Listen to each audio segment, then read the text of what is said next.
di mana ada sukacita, pasti ada senyuman di wajahnya. Sama-sama boleh berikan senyuman, jumpai kanan kiri berdepan belakangmu, katakan mari bersukacita dalam Tuhan. Walaupun akhir bulan tetap ada senyuman. Haleluya, haleluya. Apapun keadaannya, apapun situasi, tetap bersukacita. Amin. Saya tadi pagi saudara ada serangan, saudara. Serangan apa Pak Pendeta? Jadi kemarin ya, karena saya pendeta industri gitu saudara ya. Jadi kemarin banyak keluar, saya ke Malinau, saya ke Morowali saudara, beberapa hari saudara. Nah ini tuh makannya sembarangan banget saudara. Kemarin gue pulang saya makan sate padang, kuah saya habisin lagi saudara, banyak banget. Aman-aman, tidurnya kenyang, sukacita. Bangun pagi serangan saudara. Oh Tuhan, pagi ini saya sudah berlepasan 5 kali saudara. Haleluya saudara. Sakitnya sih tidak, soalnya iya saudara, tapi tetap bersukacita. Amin. Makanya sekali lagi hari ini juga saya memang akan membahas tentang serangan, tetapi sebelumnya berikan senyuman dulu sekali lagi, bilang sama kanan kirimu tetap bersukacita.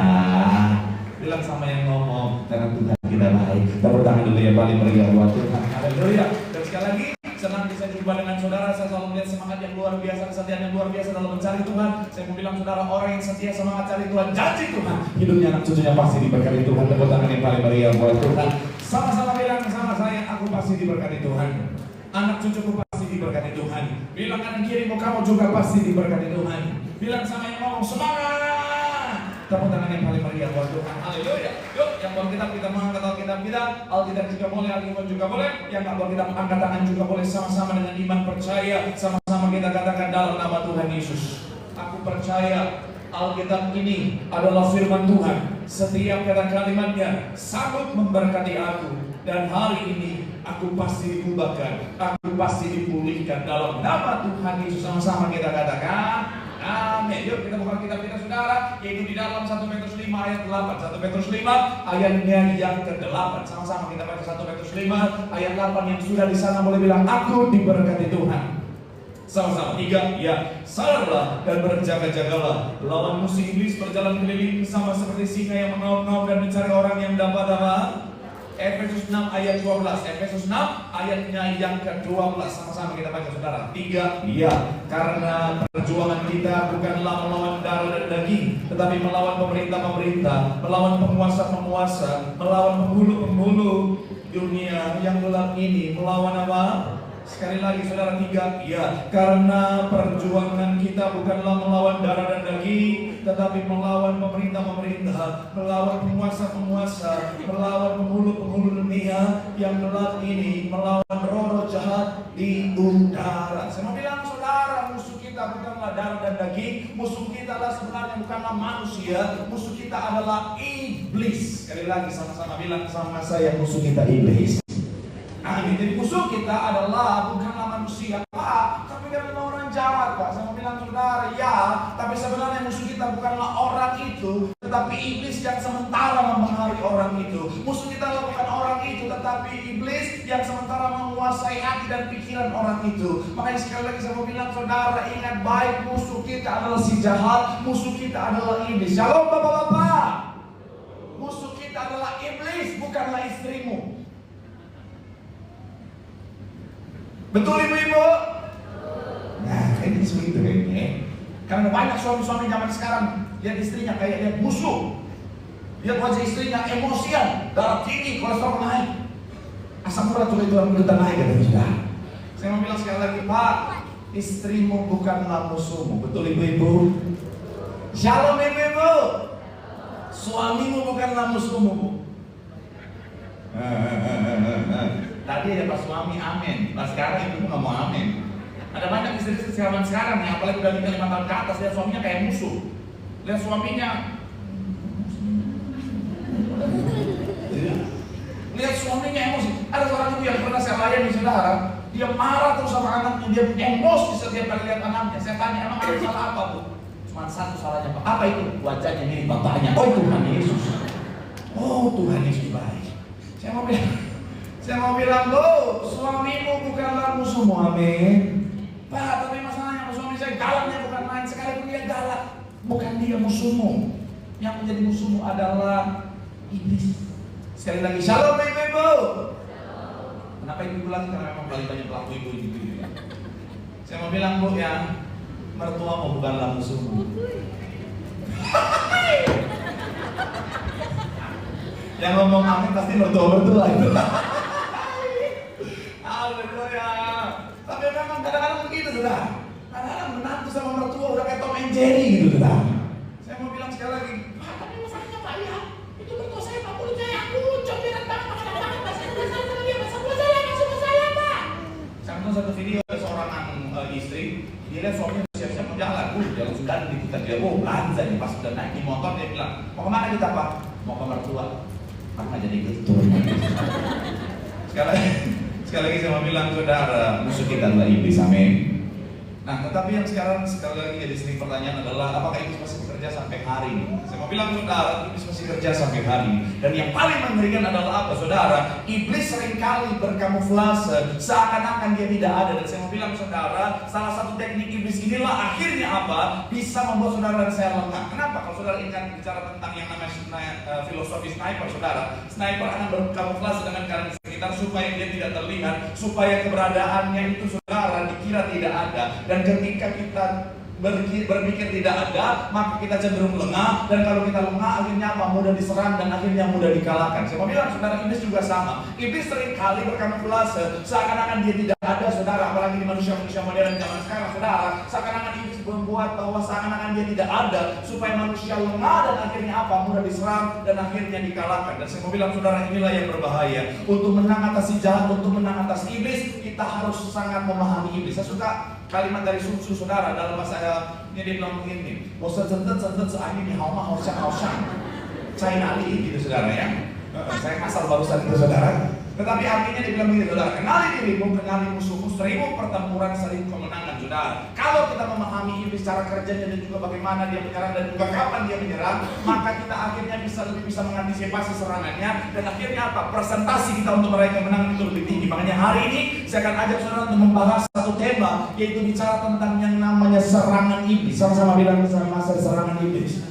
Amin. Lebih spesifik adalah kapan iblis itu menyerang supaya kita bisa mengantisipasi semuanya. Doa saya melalui firman Tuhan hari ini, saudara dan saya memahami kapan iblis menyerang saudara dan saya, sehingga kita lebih siap dan bersama dengan Tuhan kita meraih kemenangan. Tepuk tangan dulu yang paling meriah buat Tuhan. Haleluya. So, kapan iblis menyerang yang harus kita waspadai, kita pahami, saudara. Yang pertama adalah saat kita lemah. Sama-sama bilang bersama saya, saat kita lemah. Sama-sama bilang bersama saya, saat lemah.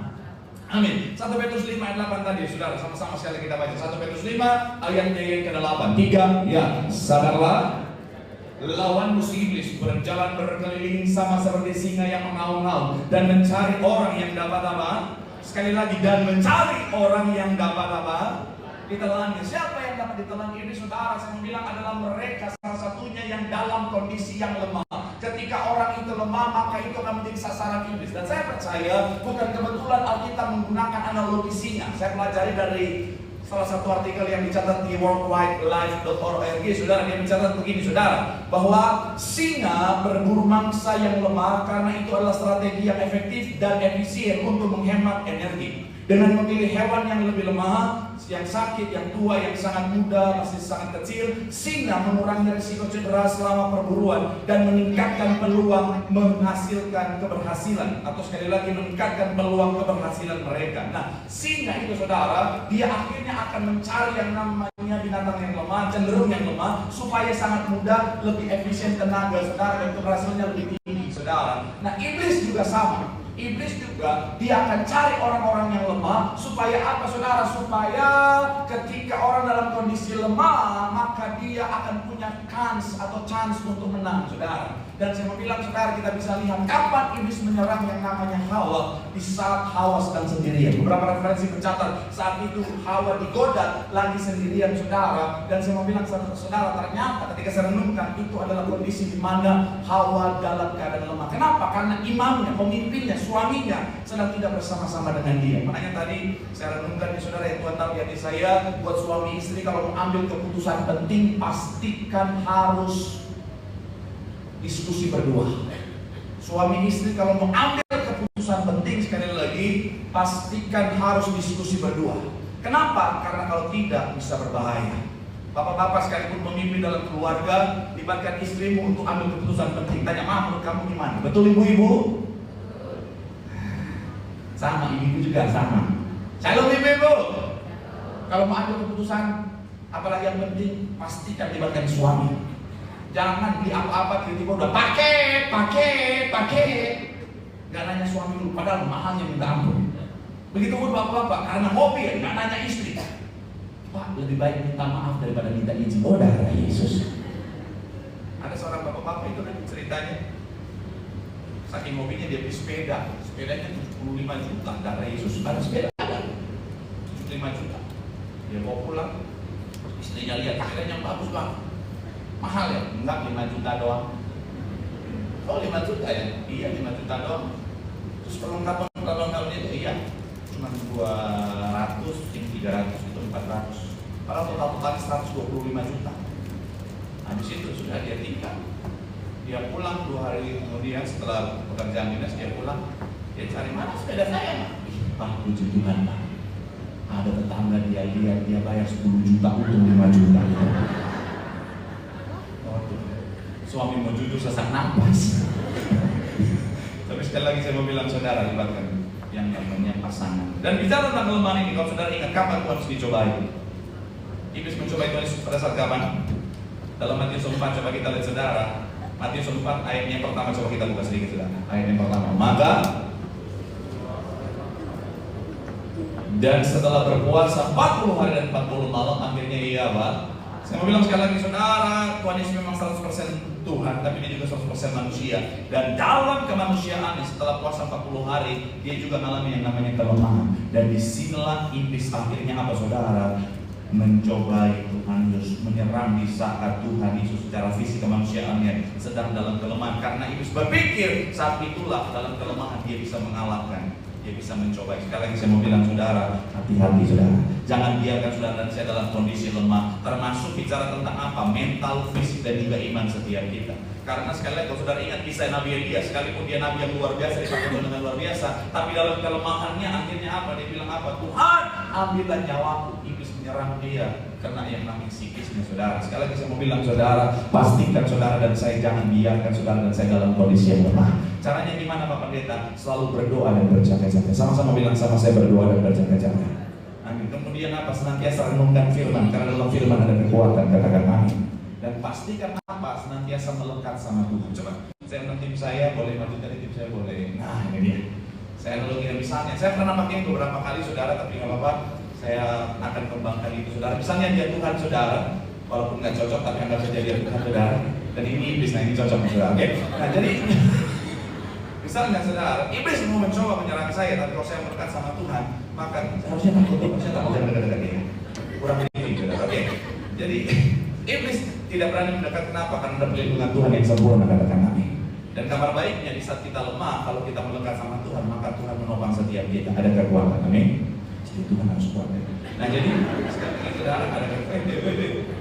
Nah selain itu saudara, kalaupun saya lanjutkan saudara, kalaupun mereka adalah bicara tentang bukan iblis lagi dan Tuhan lagi, tapi bicara tentang dalam kondisi ini yang terakhir adalah komunitas. Jadi kalau saudara dan saya supaya kita tetap kesemutan. Nah jadi bicara tentang selain melekat sama Tuhan, pastikan kita memiliki komunitas orang beriman. Nah ini juga penting saudara, komunitas kita penting. Supaya apa? Supaya saat kita lemah seperti tadi saudara, maka komunitas orang beriman yang kuat tadi saudara, iman yang kuat. Awas jatuh nih ya, awas jatuh. Jadi kalau kita punya komunitas yang benar, saat kita lemah ada orang bilang, ayo semangat, kamu pasti bisa bersama dengan Tuhan segala perkara. Kalau karena tangan Tuhan yang memberikan kekuatan. Akhirnya apa? Kita tidak akan jatuh sampai tergeletak saudara. Kenapa? Karena sekali komunitas kita komunitas yang benar.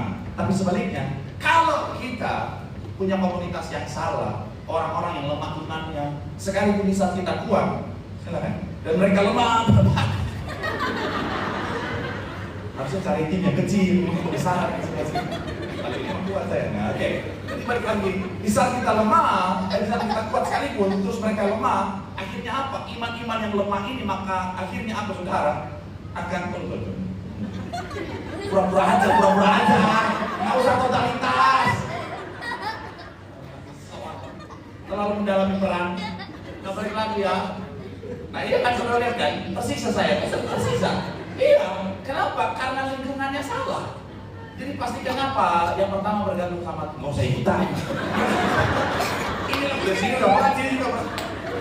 Jadi balik lagi ya. Pastikan apa? Kita punya komunitas orang-orang yang benar. Pastikan cari orang-orang yang sekali lagi sekeliling saudara saling menguatkan iman. Karena ketika kau rajin berdoa, andalkan Tuhan, renungkan firman, melekat sama Tuhan, kelilingi dirimu dengan orang beriman, apapun keadaannya kau akan tetap kuat dan melihat kemenangan. Tepuk tangan dulu ya balik-balik kawan. Bilang sama kanan kirimu jangan lemah. Bilang sama yang ngomong harus tetap kuat. Di situ ada kemenangan. Tepuk tangan yang paling meriah buat Tuhan. Haleluya. Yang selanjutnya yang kedua saudara, apa atau kapan iblis itu menyerang setiap kita saudara yang kita waspada? Yang kedua adalah saat kita kuat. Loh, Pak, tadi saat kita lemah iblis serang. Sekarang saat kita kuat iblis juga serang. Ya. Kan kalau kita kuat gampang numpang kita kalahkan iblis. Ya. Tapi sekali lagi saya mau bilang saudara, kenapa jadi berbahaya? Karena dalam kekuatan iblis akan menyerang kita dengan cara yang berbeda. Saya mencatat di sini saudara, dalam kekuatan kita, dalam posisi atau kondisi kita sedang kuat, iblis tetap menyerang setiap kita, tetapi dengan teknik, dengan cara yang berbeda. Salah satunya adalah dengan menaruh benih kesombongan. Sama-sama bilang sama saya, benih kesombongan. Amin. Dan iblis tahu bahwa Tuhan sangat membenci kesombongan. Makanya iblis menaruh yang namanya benih kesombongan supaya kita jatuh karena kesombongan. 1 Korintus 10 ayat 12. 1 Korintus 10 ayat 12. Sama-sama kita baca. 3. Ya, sebab itu bahwa hati-hatilah supaya ia jangan apa? Sekali lagi, sebab itu siapa yang menyangka bahwa ia teguh berdiri, hati-hatilah supaya ia jangan. Amsal 16 ayat 18. Amsal 16 ayat 18 dikatakan apa? 3. Iya, kecongkakan mendahului kehancuran dan tinggi hati mendahului apa? Kejatuhan. Ketika saudara dan saya dalam posisi yang kuat, iblis tidak menyerang sama seperti kita dalam keadaan lemah. Tapi yang iblis lakukan adalah apa saudara? Adalah menaruh benih-benih kesombongan saudara. Dan ada banyak orang justru jatuh di sana. Kapan Daud jatuh? Bukan saat dia lemah, bukan saat dia jadi gembala, bukan saat dia dalam posisi tertekan oleh karena sikap kakak-kakaknya. Saya mau bilang saudara, justru Daud jatuh ketika dia sudah punya kekuatan. Kapan Saul jatuh? Justru ketika dia sudah jadi raja. Kapan Salomo jatuh? Justru ketika dia punya kekuasaan mutlak atas kerajaannya saudara. Saya mau bilang hati-hati dengan yang namanya kesombongan. Karena ketika saudara dan saya dalam kekuatan, dalam kesombongan akan menjadi satu hal yang sangat berbahaya. William Shakespeare bilang begini saudara, dalam satu kalimatnya dia bilang begini, kesombongan adalah ular berbisa terburuk di dalam hati manusia. Sekali lagi, kesombongan adalah ular berbisa terburuk di dalam hati manusia. Santo Agustinus juga bilang begini saudara, kerendahan hati adalah dasar dari semua rahmat. Tanpa itu tidak ada karunia Tuhan di dalam diri kita. Keangkuhan, musuh yang tak tersembuhkan dari hati, merusak semua yang ada. Saya mau bilang saudara, kalau kau lagi dalam keadaan kuat, hati-hati sama yang namanya kesombongan. Kemarin saya podcast dengan Dr. Richard Lee saudara, sudah tayang dari jam 12. Yang penasaran? Jadi isi podcastnya saudara nonton aja biar sudah. Nah, salah satunya dia bilang begini, dia pernah mengalami proses di mana akhirnya apa?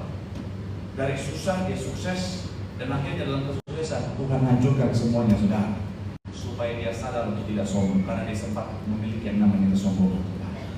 Tuhan kadang-kadang saudara bisa hancurkan semuanya supaya kita belajar tentang yang namanya kerendahan hati.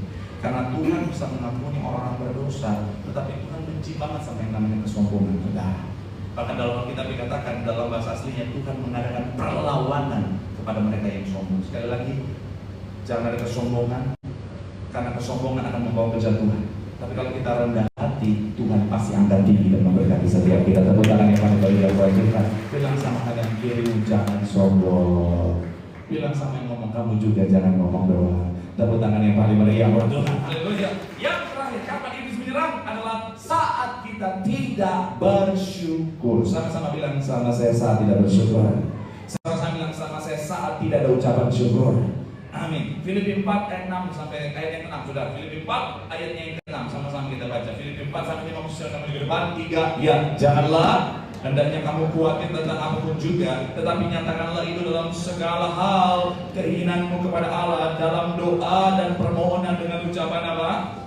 Jadi ketika saudara dan saya tidak mengucap syukur, ternyata ini akan akhirnya bisa membuat saudara dan saya dikuasai kekhawatiran, ketakutan dan hilangnya damai sejahtera. 1 Tesalonika 5 ayat 18. 1 Tesalonika 5 ayat 18. 3, ia mengucap dalam segala hal sebab itulah yang dikehendaki Allah dalam Kristus Yesus bagi Tuhan mau kita senantiasa mengucap syukur, karena dalam mengucap syukur salah satunya kita tahan terhadap serangan dan juga godaan. Kalau saudara baca Yudas 1 ayat 16, ada banyak orang di sana saudara mengalami hukuman Tuhan karena mereka mengeluh, karena mereka tidak mengucap syukur. Saya mencatat di sini saudara, tidak mengucap syukur adalah pintu masuk iblis. Ketidakbersyukuran adalah tanah yang subur bagi iblis untuk menanam benih keraguan, keputusasaan, dan juga dosa. Jadi ketika hati kita saudara tidak ada ucapan syukur, wah, itu celah yang paling menarik untuk iblis masuk dan muncul. Ingat Adam Hawa, ketika Hawa sedang sendirian, iblis masuk dengan kebohongan, dan iblis menyerang apa? Ucapan syukur. Maksudnya apa Pak Pendeta? Iblis bilang sama Hawa, Hawa, kalau kamu makan buah ini, kamu akan jadi seperti Allah. Yang pertama itu kebohongan. Yang kedua karena iblis lihat Hawa tidak mengucap syukur. Yang pertama Hawa sudah diciptakan surga seperti Allah, betul ya? Yang kedua, jadi Hawa itu udah enak banget, betul ya? Pada masa itu jadi Hawa udah enak banget, tinggal makan, tidur, nggak perlu masak. Suami pulang, sayang ada makanan apa di rumah? Pilihlah. All you can eat, betul ya? Iya dong, nggak perlu masak kok, nggak perlu nanak masak rice cooker, nggak perlu kecipratan minyak panas, nggak perlu. Semuanya sudah ready. Tinggal duduk, ongkang kaki, main HP. Betul ya? Tapi karena ini bukan Taman Eden, Bu, jangan kebanyakan main HP, Bu. Masak, Bu. Jangan suami capek-capek pulang rumah, Bu, lihat rice cooker kosong, Bu. Sayang, ada makanan apa? Lupa.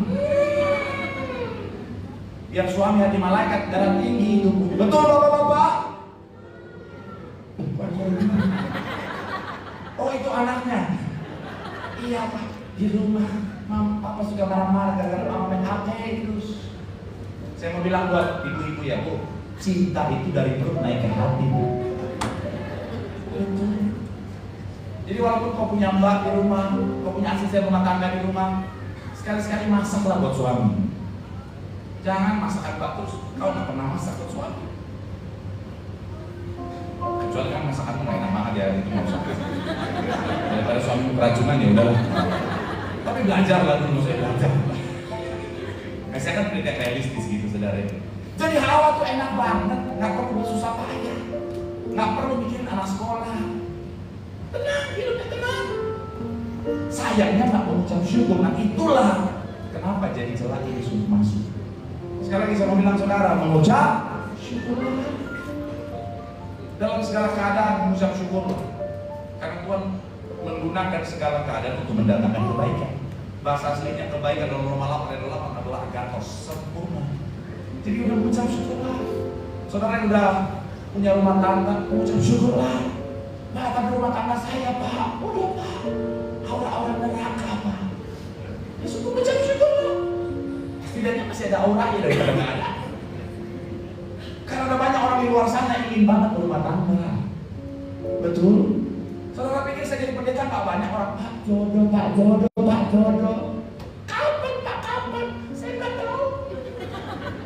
Saya aja lama. Ngetahui pendeta dosa. Nanti nggak apa-apa mengucap syukur. Shalom, Bapak-bapak. Pak mengucap syukurlah. Kalau udah punya istri, Pak mengucap syukurlah. Karena laki-laki yang mengucap syukur dengan istrinya nggak akan tergoda berjalan di luar sana. Betul. Mau seperti apapun gue bilang anak datang. Aku mengucap syukur dengan istriku. Haleluya. Sekalipun mungkin istriku sekarang tidak seramping dulu, Pak. Dulu dia gitar Spanyol. Sekarang bass betok kotak sih. Mengucap syukur. Supaya setiap kali kau datang, kau tetap pulang. Lagian saya selalu bilang, Pak, mengucap syukur. Kalau cuma soal cantik fisik tuh ya Tuhan. Zaman sekarang apa sih yang nggak bisa, Pak? Kalau kau maintenance-nya lancar ke istrimu gimana? Nih, sambil digoyang kalau cuma gendong kurang. Ini love kayak ini, cuan. Selama transferan lancar, Pak. Wajah istrimu mau bentuknya kayak apa bisa, Pak? Mau tarik sana, tarik sini, Pak. Mau kenceng sana, kenceng sini, Pak. Bisa, Pak. Betul. Pak, tapi aduh, Pak. Wajah istri saya, Pak. Oh, itu, Pak, bergelombang, Pak. Bawa ke klinik kecantikan. Saudara tinggal masuk, bawa dia, kasih uang. Dokter akan bilang, ratakan tanah bergelombang, timbullah wajah yang berlubang. Iya, saya kan endorse klinik kecantikan. Peneliti industri. Saya datang, Pak, ada teknik apa tuh? Di laser wajah saya. Katanya cakep, angus wajah saya. Dokternya kepaidan nih. Tapi sekali lagi, iyalah. Begitu pun ibu-ibu, shalom Bu. Kamu bersyukurlah Bu. Bersyukurlah. Sekalipun suamimu nggak seramping dulu, udah nggak ada lagi six pack dulu yang kau banggakan. Dulu di LX, sekarang Renang ini.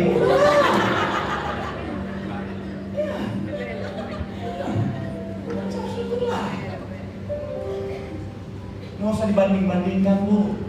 Ada banyak istri-istri zaman sekarang tertekan, nggak bersyukur. Kenapa? Karena pakai standar sosial media. Dia lihat, aduh suaminya sini, aduh udah ganteng, baik, royal lagi. Suami udah jelek, asem, galak, pelit lagi. Nah, tukar tambah, nggak usah. Karena kadang-kadang di sosial media itu penuh kepalsuan. Malah kemarin saya baru baca satu survei ya, 47% sampai 60% orang-orang yang posting kebahagiaan rumah tangganya di sosial media ternyata tidak bahagia sudah. Mereka butuh validasi, makanya mereka posting itu. Tapi itu kan ada yang bukan ngomongin orang ya, tapi ya harus ngomongin orang, buat contoh ya. Yang artis itu kan ganteng sama cantik berdua, kalau lihat Tuhan kayaknya pasangan serasi. Tapi ternyata di balik semua postingan-postingan romantis, sekarang lagi di ujung perceraian. Jadi sekarang saya mau bilang, udahlah Bu, bersyukurlah Bu. Mau seperti apapun suaminya, udahlah terima apa adanya.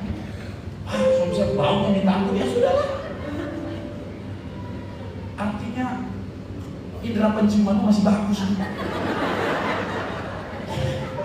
Segala sesuatu kan kalau perspektifnya benar, jadi benar. Pak, istri saya cerewetnya minta ampun, artinya kupingmu masih bagus, Pak.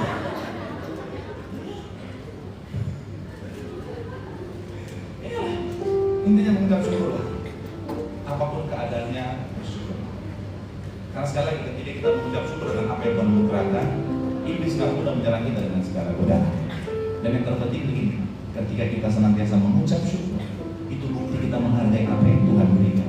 Dari hal kecil kita hargai, Tuhan pasti tambah-tambahkan berkat yang jauh lebih besar. Tepuk tangan yang paling meriah buat Tuhan. Bilang sama kanan kiri, mengucap syukur. Bilang sekali lagi sama Allah, kamu juga mengucap syukur. Tepuk tangan yang paling meriah buat Tuhan. Ini berkat melambangkan tanganmu. Sorak-sorak yang paling meriah buat Tuhan. Terima kasih Yesus.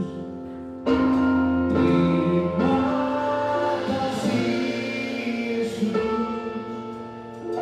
Ku bersyukur hanya bagimu, ya Allahku, ya Tuhanku.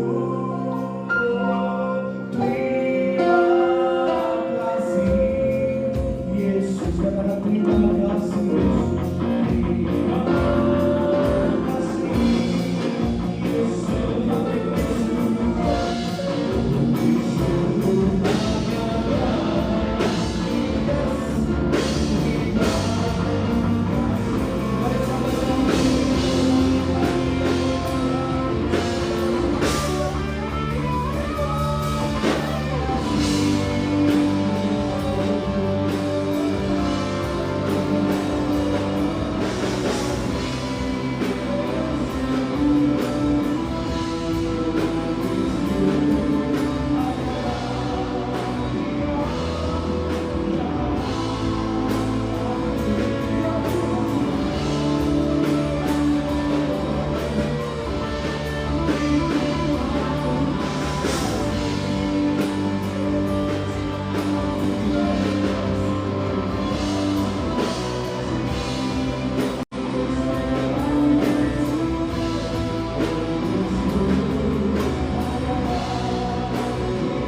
antisipasi, dan akhirnya kita bisa meraih kemenangan.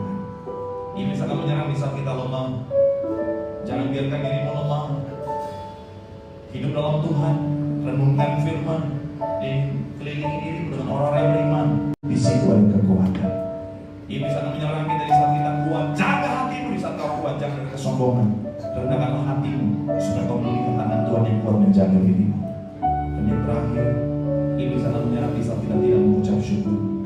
Mengucap syukur dalam segala keadaan, karena semuanya Tuhan izinkan terjadi, semuanya Tuhan berikan untuk mendatangkan kebaikan. Yang percaya boleh berikan sekali kita buat tangan yang paling meriah buat Tuhan. Sambil angkat tanganmu di hadapan Tuhan, mari sejenak mengucap syukur buat apa yang kau miliki hari ini, buat semua yang sudah Tuhan anugerahkan dalam hidupmu, karena semuanya itu baik, karena Tuhan kita baik.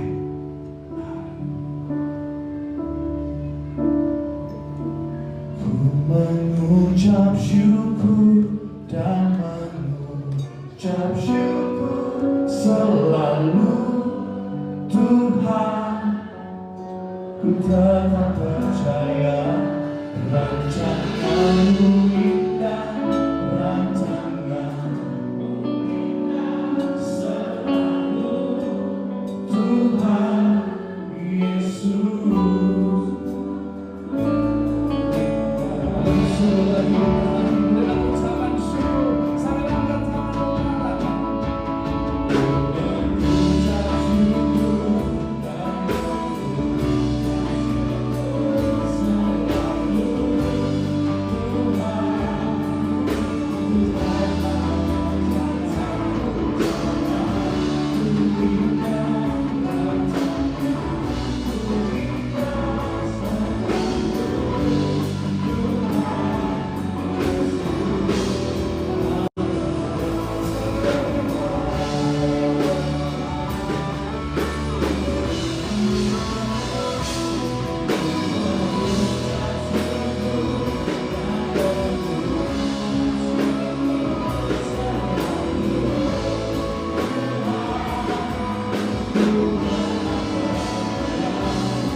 Dalam segala godaan dan serangan, sampai akhirnya kami pasti meraih kemenangan. Ucap berkat hidup kami diberkati. Apapun masalah, tantangan, sakit, penyakit, persoalan kehidupan, kami percaya pemulihan Tuhan pasti dinyatakan. Tidak pernah terlambat, tapi pasti datang tepat pada waktunya dalam hidup kami. Ucap berkat anak cucu kami pintar, cerdas, dan sejuar, punya masa depan yang luar biasa. Tempat ini Tuhan berkati banyak jiwa dimenangkan ke kerajaan surga. Yang kami kasih untuk tempat ini pada tahun yang puluhan ini bersama keluarga besar juga Tuhan berkati. Rekan-rekan yang melayani apapun bagian semuanya juga diberkati Tuhan. Maka ucap berkat buat gereja kami, terutama yang sangat kami sayangi, kepala sedang pendeta dan itu pada jangan cucu menantu, ekstra kuasa, ekstra mission terus dipakai Tuhan luar biasa. Para pemimpin kami, karena Allah berkati Tuhan yang sempurna. Indonesia aman, damai, tenang, Indonesia dimenangkan bagi kerajaan surga. Bahkan kami doa sebentar kami pulang Tuhan jaga Tuhan yang santai. Apapun yang kurang Tuhan pakai dengan malaikat surga. Sekali lagi kami tolong dalam nama Yesus. Siapapun dalam ruangan ini, kami tolong roh mati muda. Kami akan panjang usia sempurna mencapai usia tua. Melihat anak cucu menantu kami diberkati Tuhan. Dan akhirnya sebelum kami akan tempat ini, kami mau terima berkat dari surga. Sama-sama rekan hati mengangkat kedua tanganmu dengan iman memandang wajah Tuhan dan terimalah berkat Tuhan. Tuhan memberkati hidupmu, Tuhan memberkati pekerjaanmu, Tuhan memberkati kesehatanmu, Tuhan memberkati anak cucumu sepanjang tahun dan seterusnya. Tahun berkat, tahun pemulihan, tahun mujizat, dan kiranya kasih anugerah dari Tuhan kita Yesus Kristus